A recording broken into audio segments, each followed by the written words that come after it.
discipleship. What does it mean to be a disciple? Okay? What does it mean to be a disciple?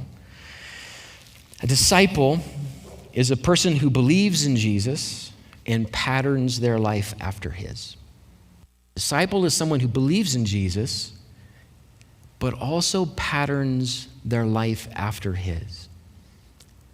Christ has spent a lot of time so far in the first 7.5 chapters of this book telling anybody who would hear him, if you believe in me, you will have eternal life. If you believe in me, you'll have eternal life. You need to be born again. You need to drink of living water. You need to eat my flesh and drink my blood. If you believe in me, you will have eternal life. But now remember, Jesus has turned to those who believe in him, and he says, here's what I need from you. I need you to become my disciples.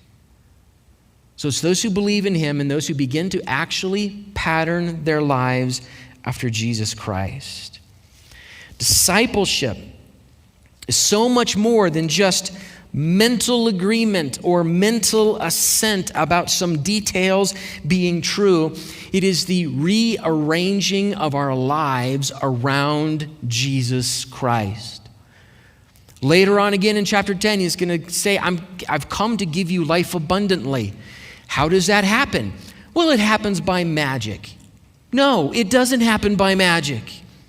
It happens when we rearrange our lives around Jesus Christ, when we become his disciples, through seasons of blessing, through seasons of abundance, through seasons of confusion and pain and agony and suffering.